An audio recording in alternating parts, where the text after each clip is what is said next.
Talofa ma whawhewhiro e atu Samoa i le whai mai le nei as Foung. E le alofa o lo tātou tua sili ese. Ma alo le whalau, ma alo fo i le tautaiae i te ute ma whaiwa sa whenga iai le nei mai aso. E mai ase o tātou tāpua i atu i le atua.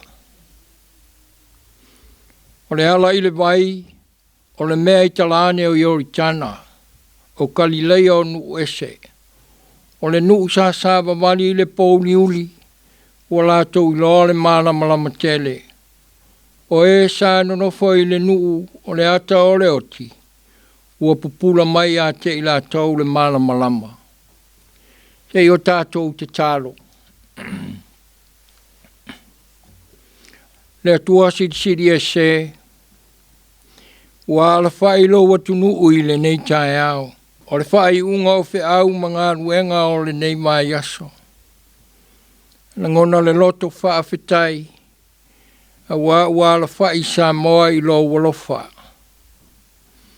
Ua mapu mai fo i le tōtele i au mga ruenga sa whenga iai.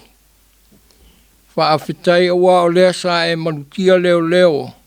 Ma tapu a oina le whenga solo a iai o tangata. A whitai o lo manuia Samoa i lo nao te lenga. Tai o le malo, tai o e kalesia, tai o nuu, ma tai o ainga. Mātou whawhitai ta mā, o lo walofa ma lo wanga le lei. Ai maisi o le tala le lei ua awa i Samoa. O mea sa lilo ia i mātou. O le awea Samoa masuri o le talalelei. Ua suri whatasi. O na o le ngā ruenga whaola ke riso. Mātou whawhitai i manuia o lo whatofu si ai o tangata. O fua o le lau ele o le ngata i whale o ati nae. O ala manuia ia mātou te whawhitai ai i lau fio. Mātou whawhitai o no leo saunga le mupea Samoa. O ia o le vaitau o matangi ma wha ai whawhitai. E ui foi ina whitoto ai o tangata i upu whai o malo. A o le lava mātou te maua le file mua o lau fio. Mātou whawhitai e sili o no kiriso Jesu. Ma le whaoratanga. Na ia saunia e ala i lona lava soifua ato toa. Lona maliu malona toe soifua mai. Ua mamangalo ai Samoa mai mātou. O lau whanau ang sala.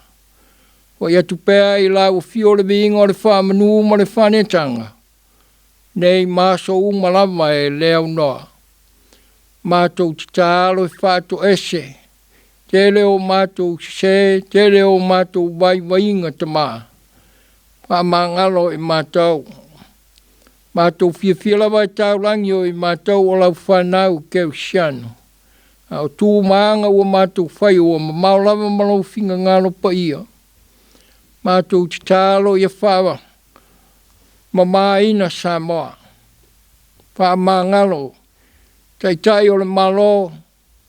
Tai o e kalesia o tai o nuu mainga.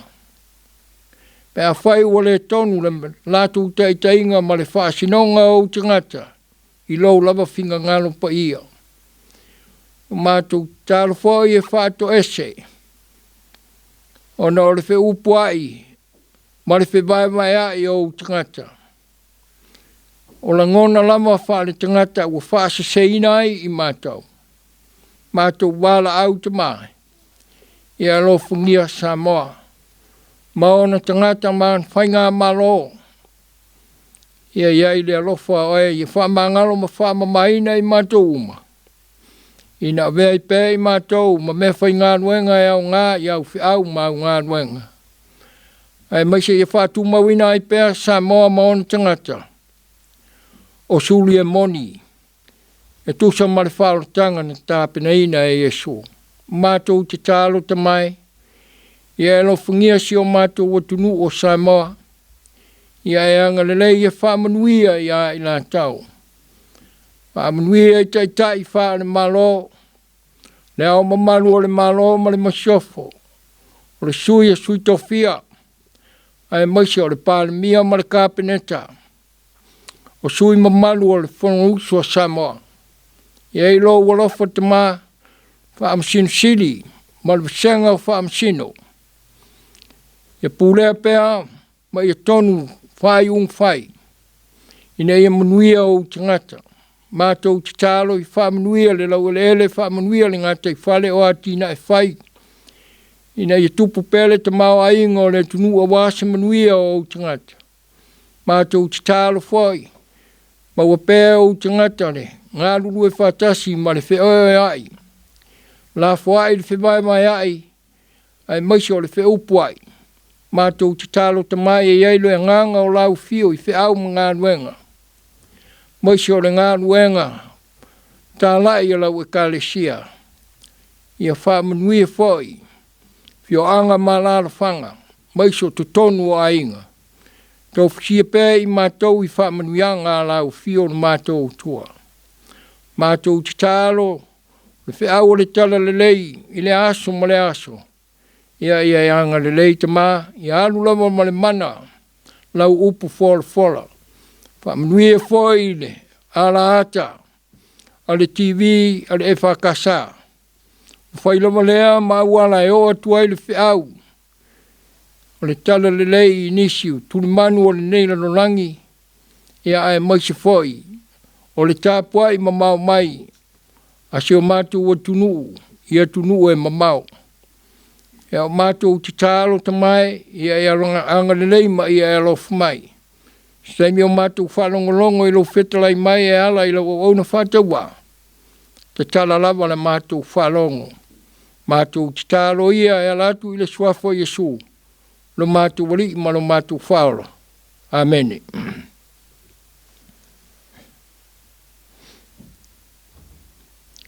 O le whaitawina o le tuspa ia. Tusi whiwhiria tusa ma le whasinonga le tusi whaitau aso, ale kālesia o le nei aso. O le tusi Paulo I a Efeso, I lona mta upu e tolu. O le au whaitawina mai le whaiupu mua. Se ia whaangata I le whaiupu e ono. Efeso lona mta upu e tolu, whaiupu mua. Se ia whaangata I le whaiupu e ono. Whaafonga ia o a whionga pa ia le tātou tua. Ona o lea mea, o au o Paulo, o lea ua no tia ona o keriso Yesu, ona o tau nu ese.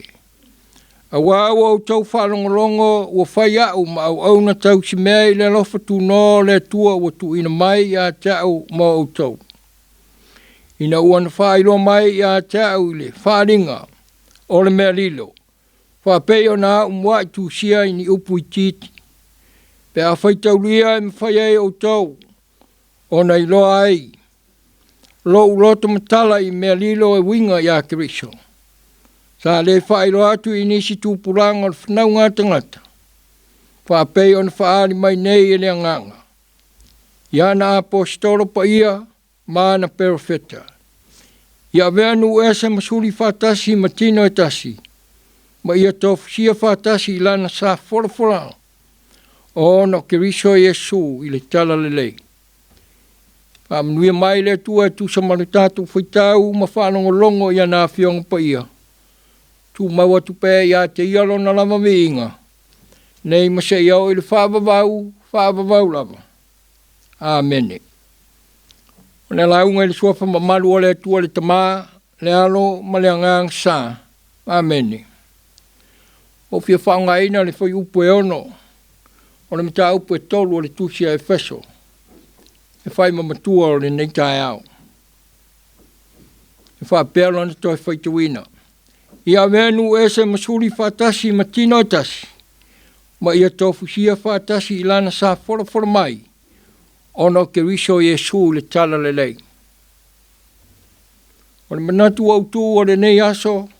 E tusa ma le whasinonga le tusi whailotu o le ekalesia. O suli o le wholanga. O suli o le wholanga. O se tasi o whawhita auri o lo whaipea ma whatupu mai. I te tonu a inga. No, whai ngā malo ma le ekalesia. O le whemai mai ai ma le ngā lulu e whatasi o na tangata. E tino e tasi i le mawhitang whai, ai leo ese. Nā o na suri whatasi, ai tofi ese. Nā o nā iātu tusa, ai ese whaamanuianga e whaatofu si ai. O totu ngā fo ia, sa whaamatu ia ai na ngā ruenga le tala le lei, inisi o uruai e kalesia kerisiano. O le foi o menino mai le tusiatu o Paulo ia Efeso. O se potopotonga o tangata ua tasi lo lātou whaatutuanga ia Keriso. Ai ese manatu mo whetoto ai la ngona i la ngā luenga le tua. O le manatu o nisi o Kerisiano i utaia. O tangata o nu ese o lo lātou tāpua i whatasi. E le te tau o nā ia tutusa. Mai utaia i le whaalotanga a Keriso. O le whaalotanga le waia, o se mea patino, mo i utaia lava. O manatu e whaamai lunga o taritonunga, tangata i utaia o i lātou o suri tō tino whaaperamu.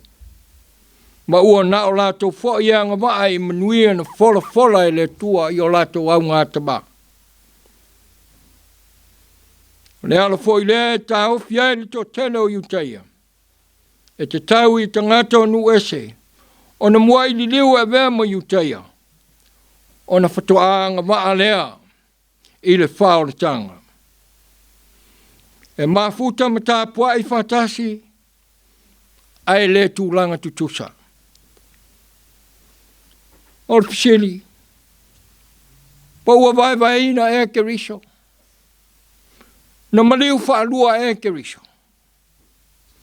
Ua ese e le maliu o Keriso mo utaia, ese le maliu mo tangata o nu ese. O la Paulo ia Efeso, ua leo toi utaia pe tangata ese au tau. Ai ua suli whaatasi, matino e tasi ona o Keriso. Ona na winga, ua uma suli whaatau pulenga, mo tangata nu ese. Na ona iai tau punenga i me whaia le notu. Ai le tofi whatasi mai utaia. E whapea whai utaia ua le to suli o le wholanga ia aperamo.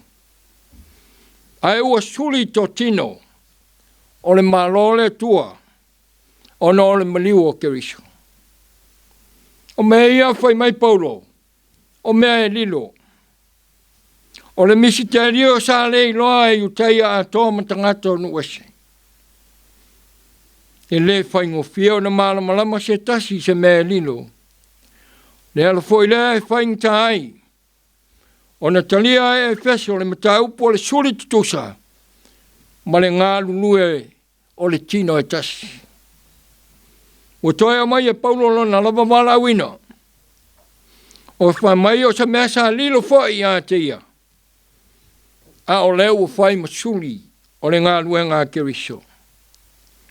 E tele fuanga a leo tua tātou te pisiringi ai. O noro tātou le malamalama mai lilo ia e tātou. Sa lilo i o tātou tangata. O le taunu mai o le talalei i Samoa. O le ave ai tātou musulimoni o le malo le tua. Leo o tasi ai Samoa i le tua. Peitai. E ui lama. Ina o leo o whailo mai ai tātou. Ai o lo pong I sa pea. Le tō tele ma le malama I le winga moni o le whai masuri. E le tā ua po whea tātou te suri ai. Ai o le suri a moni le alofa. E le te tau o na tau ai maa. Ai a tongi maa e a tia e ai lona inga. O lona nuu, o lona atunu, malana e ka le sia. Se tasi eo vai vainga o tangata o Utaia. O nai fia e taurangi o lātou o suli o le wholawhalanga. Ai au te tā e whaatino te ute whasuri. I oe, ua au Samoa le tala le lei, ma o tātou taurangina o Kerisiano, o suli o le malo o Keriso. Au le nei lawa e whete e nai mo whewhuri tuai. O le suli moni wha Kerisiano, e le te tau o na te ena isi suli. O le wha sino lima ma le whaitau au ngā. O isi ia mea, e tupu ai le maase sei ma le whewaiwai ai o suli.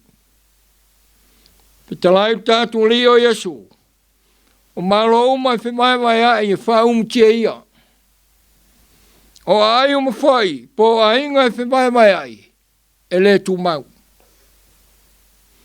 O le wha manatu fwoi lea paulo ia e feso. E le mwhai o nang manui o le ngā ruenga a Keriso. Pe a whiloto ai o na tangata. A whai o tasi masuri tutusa tangata uma ia a Keriso. Ua te tau fwoi o na loto tasi ma ngā lulue whatasi. O le whiau fwoi leo le tana lei mo I tātou le nei Taeao. E le mwhai o na tātou tusa. Pe a whai tātou te pitoto ai. E lilo pēa ia I tātou le mātango whia le atua. A tātou le mwhai o na tātou le lei. Maisi o tātou uso a tangata. O le leinga wa uma na whataota e Keriso. O tātou suri tusai, o le ngā luenga e whautele. A upu a masani ai, e a fua mai maunga, manuia o le nu. E whapea foi, I o tātou te tai. A whea lo whani, suri mātutua, e whapea foi, o na lewe vai ai suri la iti. Ai a whea upuai, tai o le atunu. E whapena foi, o na whe mai ai, tangata anu. E te tonu foi le whai launga. E whapena foi, o na whe mai ai, mō tātou ainga. Mo whainga tai o na tātou loa, manuia. O rua whātou whisi ai, tātou e le nganga o le atua. Ngā ruenga le tala le lei, ia wha ai loa mea lilo, o le mā loa le atua. Ina ia manui ai tangata. O na ola lea, manofo le lei. Kei tai, o tau solomua inisi, o apostolo. O na whai upu isi tangata lolotu ma isi Tapuaiga. Te toi sila, ma toi tangai. Pe leo lea tua lava lea te Tapuai ai, leo e toi whai ai. Awa e tasi lava lea tua o Samoa. E se tartununga ma Tapuaiga. Au tātou suri tutusa, talu le maniwa Keriso. Ia whai tātou ma wauna Keriso. Tau solomua ia I tātou ana whātupu le Viliamu. Awa le manuia o suri uma o le malo le tua. Manuia lau Tapuaiga Samoa. Ai maisi o le alo atu. I le aso sā Taeao. O whaile nei a wanoa. Wha manuia atu ai a Samoa. Au tāpena atu e wha manatu. lea fio mai o le pepe forward ke usimasi. So i fua ma ia manuia. O le a tātou vivi atu i le atua. I lona vi inga e varis furu mantasi.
O tālo whamanuia.